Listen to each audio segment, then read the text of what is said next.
Hello students. आज हम करने वाले हैं ज्योग्राफी का चैप्टर 1 इन्वायरमेंट।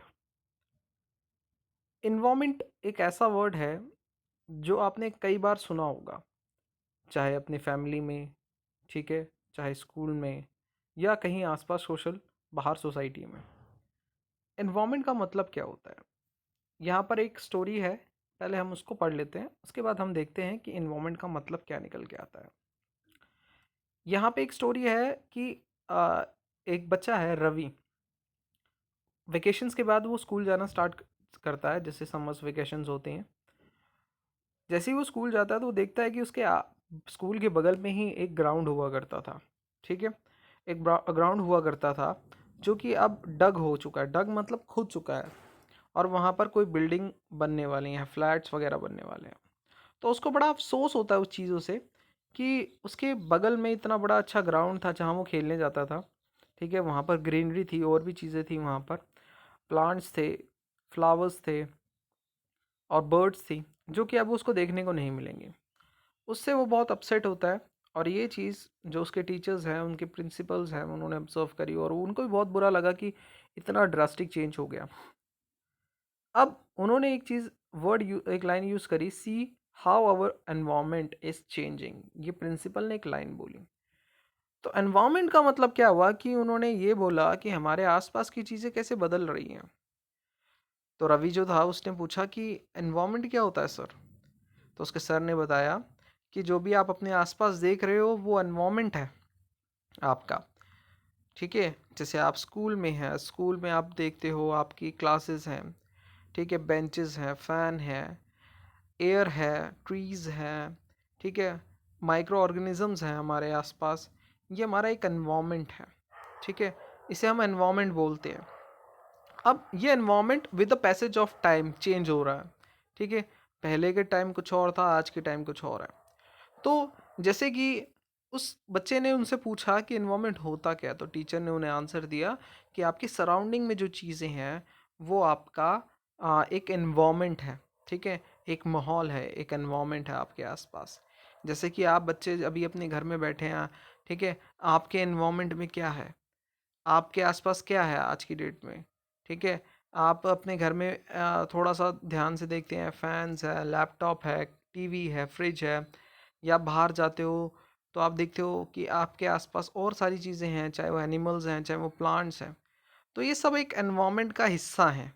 ठीक है, ये सभी के सभी एक एनवायरनमेंट का हिस्सा है। ठीक है, सो यहाँ पर ये जो एक स्टोरी थी, ये जो एक बात थी, ठीक है, उन्होंने डिस्कस करी कि एनवायरनमेंट होता क्या है। इससे पता लग जाता है कि हमें एक शॉर्ट टर्म में थोड़ा समझ आ जाता है कि एनवायरनमेंट बेसिकली है क्या। यहाँ पर एक बहुत अच्छी लाइन्स गिवन हुई हैं, जो ये ब्लू बॉक्स है इसको भी हम रीड आउट कर लेते हैं कि environment is basic life support system. It provides the air we breathe, water we drink, the food we eat and the land where we live. मतलब एनवायरनमेंट क्या है, हमें जो बेसिक चीज़ें हैं वो प्रोवाइड कर रहा है। चाहे वो हमारी हवा हो, चाहे वो हमारा पानी हो, चाहे वो हमारा खाना हो, या वो ज़मीन जहाँ पर हम रह रहे हैं, ये सब एनवायरनमेंट का हिस्सा है। ठीक है, इसलिए हमारे लिए इन्वायरमेंट जो है वो बहुत मैटर करता है। अब इन्वायरमेंट भी देखो, with the passage of time changes बहुत आ रहे हैं। एक होता है ह्यूमन मेड इन्वायरमेंट होता है, एक होता है मैन नेचुरल इन्वायरमेंट। ठीक है, कुछ ऐसे चेंजेस आ चुके हैं कि हमारी जो हवा है वो पल्यूट हो रही है ह्यूमंस की वजह से। ठीक है, अब जो हमारी हवा है वो पल्यूट होती जा रही है with the passage of time, क्योंकि ज़्यादा से ज़्यादा फैक्ट्रीज आ रही हैं। ठीक है, मिल्स आ रही हैं, कार्स बन रहे हैं, मैन्युफैक्चरिंग, तो इसकी वजह से ये जो बदलाव है हमारे एनवायरनमेंट में आजकल आप देख रहे हो ना। जैसे हम कोरोना वायरस की भी बात करते हैं, तो ये एक ऐसा वायरस है जो कि ह्यूमंस की वजह से क्रिएट हुआ है। ठीक है, हम इसको ये नहीं कह सकते कि नेचर ने हमें क्रिएट करके दे दिया, नहीं, ह्यूमंस की वजह से ही ना कहीं ये क्रिएट हुआ है। इस वजह से इतना बड़ा डिस्ट्रक्शन हो रहा है पूरी सोसाइटी में, पूरे वर्ल्ड में। ठीक है, ऐसे ही हम जो हैं अपनी लाइफ को बेटर बनाने के लिए टेक्नोलॉजीज़ का इस्तेमाल कर रहे हैं, फैक्ट्रीज़ का इस्तेमाल कर रहे हैं, कार है, बाइक है, ये सब क्या है, हमारी सहूलियत के लिए है।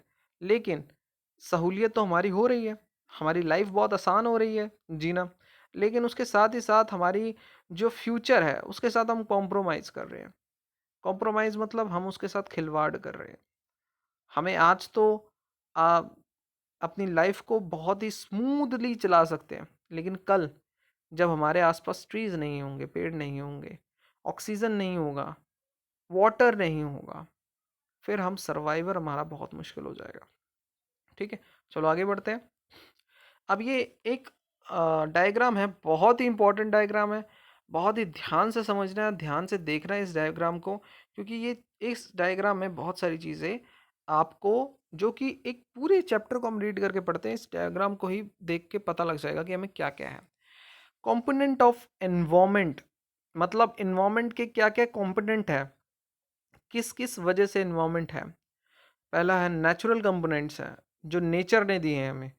ठीक है, जो नेचर ने, हमारी जो मदर नेचर है, ठीक है, प्रकृति है, ठीक है, उसने जो हमें चीज़ें दी हैं।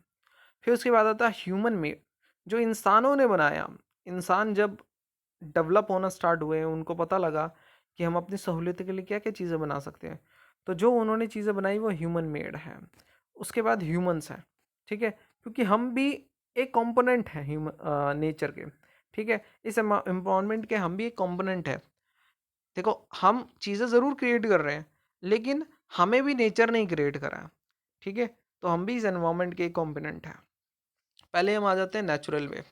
अब देखो नेचुरल में क्या क्या कंपोनेंट्स आते हैं, मैंने जूम कर दिया थोड़ा सा। देखो नेचुरल में कौन कौन से हैं, लिविंग थिंग्स। लिविंग थिंग्स मतलब जिनके अंदर जान है, जो कि लिव है, अलाइव है। ठीक है, जैसे ट्रीज हैं, प्लांट्स हैं हमारे, ठीक है, एनिमल्स हैं, हम लिविंग ऑर्गेनिजम्स हैं। ठीक है, उसके बाद आता है लैंड, जिसे हम लिथोस्फेयर भी बोलते हैं। अच्छा, लिविंग थिंग्स बायोस्फेयर हुई, जहाँ पर पूरे बायोस्फेयर के अंदर जो चीज़ें रहती हैं। अब लैंड में को हम कहते हैं लिथोस्फेयर। ठीक है, हमारा नेचुरल क्या है, लैंड, जो ज़मीन है, ये भी हमारा इन्वायरमेंट का एक हिस्सा है। ठीक है, उसके बाद आता है एयर, जिसे हम एटमॉस्फेयर बोलते हैं। एयर से बना है एटमॉस्फेयर। एयर मतलब जो हमारी हवा है, जिसके अंदर बहुत सारी माइक्रो ऑर्गेनिजम्स हैं, कार्बन डाइऑक्साइड है, नाइट्रोजन है, ऑक्सीजन है, ठीक है, सल्फर है, मतलब बहुत सारी जो गैसेज हमारे एनवायरनमेंट के अंदर है, उसको हम एयर बोलते हैं, एटमॉस्फेयर है वो हमारा। उसके बाद आता है लास्ट में हाइड्रोस्फेयर। हाइड्रोस्फेयर मतलब जो यूज वर्ड करा गया है वाटर के लिए, पानी के लिए। और देखो ये सारी की सारी चीज़ें बहुत इंपॉर्टेंट है, क्वेश्चन बन के आ सकते हैं, एमसीक्यू में आ सकता है। ठीक है, कि नेचुरल रिसोर्सेज, ठीक है, या नेचुरल कंपोनेंट्स के नाम बताओ या उसको एक्सप्लेन करो। ठीक है, तो नेचुरल कंपोनेंट को एक्सप्लेन करना है तो इसके 4 पॉइंट बन गए आपके, biosphere, lithosphere, atmosphere, hydrosphere. 4 point बन गए आपके। ठीक है, वाटर, वाटर सबके लिए ज़रूरी है, सबके लिए ज़रूरी है, लिविंग ऑर्गेनिजम्स के लिए तो कंपलसरी है। ठीक है, प्लांट्स के लिए कंपलसरी है, ह्यूमंस के लिए कंपलसरी है। इंसान भूखे रह सकता है, ठीक है, विदाउट फूड रह सकता है कुछ दिन, विदाउट वाटर नहीं रह सकता। ठीक है, तो वाटर कंपलसरी है। अब आ जाते हैं हम दूसरे कंपोनेंट के ऊपर, जिसका नाम है ह्यूमन मेड। तो ये कंपोनेंट काफ़ी ज़्यादा फैमिलियर है। इसमें कौन कौन से आती हैं, इसमें हमारी है बिल्डिंग्स, जो हमारे आसपास की बिल्डिंग्स हैं। उसके बाद आते हैं पार्क्स, जो हमने बनाए हैं, ह्यूमंस ने बनाए हैं। ब्रिजेस, रोड्स, इंडस्ट्रीज, मॉन्यूमेंट्स, जो हमने बनाई हैं। अब बेंचेस हैं, फैन है, ठीक है, या आपका मोबाइल फ़ोन क्यों ना हो, ये सब ह्यूमन मेड है। ठीक है, ये ह्यूमन मेड कंपोनेंट में आ जाता है। पर किसका पार्ट है ये, एनवायरमेंट का। उसके बाद ह्यूमन, ह्यूमन भी, मैंने आपको पहले बताया था, ह्यूमन भी बहुत इंपॉर्टेंट पॉइंट है। ठीक है, इसका बहुत कंपोनेंट जो इंपॉर्टेंट है वो ह्यूमन है। हम individual, family, community, religion, educational groups, economic structure या पॉलिटिकल सिचुएशंस, जो भी चीज़ें हैं, ये हमारा ह्यूमन जो कंपोनेंट है उसके अंडर आता है। तो ह्यूमन जो कंपोनेंट है ना, वो बड़ा ही इंपॉर्टेंट कंपोनेंट है, क्योंकि अगर ये कंपोनेंट नहीं होता ना, तो ह्यूमन मेड कंपोनेंट जो है वो वाला फैक्टर नहीं आ पाता। तो ह्यूमंस बहुत इंपॉर्टेंट है। ठीक है, अब वो चाहे किसी भी सोसाइटी में रहते हो, किसी भी कम्युनिटी के अंदर रहते हो, किसी भी रिलीजन से बिलोंग करते हो, वो कहीं ना कहीं हमारी इन्वायरमेंट का एक इम्पॉर्टेंट फैक्टर है, पॉइंट है। ठीक है, होप सो ये वाला टॉपिक आपको क्लियर हो गया होगा। एक और टॉपिक हम इसमें कवर अप करेंगे, वो है बड़ा ही इंटरेस्टिंग और बहुत ही वन वर्ड में आ जाता है, एमसीक्यू में भी आ सकता है ये क्वेश्चन। ठीक है, बोएटिक एंड एबोएटिक फैक्टर। देखो बोएटिक का मतलब क्या है, जैसे यहाँ डेफिनेशन भी गिवन है, इसके ऊपर भी जा सकते हो, ठीक है।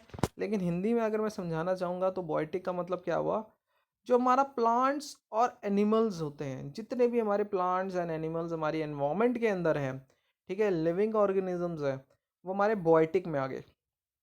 जो सांस लेते हैं, जो अलाइव है, जिनके अंदर जिंदगी है, लाइफ है जिसके अंदर, ठीक है, वो क्या होगी, हमारी लिविंग ऑर्गेनिजम्स हैं, और वो आते हैं बोएटिक में, ठीक है। बोएटिक में आते हैं। एबोएटिक उससे अपोजिट हो गया, जो नॉन लिविंग है। ये क्वेश्चन आपके लिए इंपॉर्टेंट है, ये राइट डाउन कर सकते हो अपनी कॉपीज में, बुक्स में, ठीक है, इंपॉर्टेंट है। जैसे लैंड हो गया, ठीक है, ये हमारी क्या है, ये एक एबोएटिक है, इसके अंदर लाइफ नहीं है। जो ज़मीन है हमारी, उसके अंदर लाइफ नहीं है, ठीक है, मतलब वो प्लांट्स की तरह उसके अंदर लाइफ नहीं है, एनिमल्स की तरह लाइफ नहीं है, ह्यूमंस की तरह लाइफ नहीं है, ठीक है। तो हमारा वो एबोएटिक हो गया, ठीक है। तो अभी हम, ये फर्स्ट पार्ट है इस वीडियो का, ठीक है। अभी हम जो नेक्स्ट पार्ट है वो नेक्स्ट वीडियो में करेंगे स्टार्ट, ठीक है। सो होप सो आपको ये वीडियो अच्छी लगी होगी, और कोई भी क्वेश्चंस क्वेरीज हैं तो आप मुझसे पूछ सकते हैं। नेक्स्ट पार्ट हम इसका कंटिन्यू करेंगे, natural vegetation, next video. Thank you.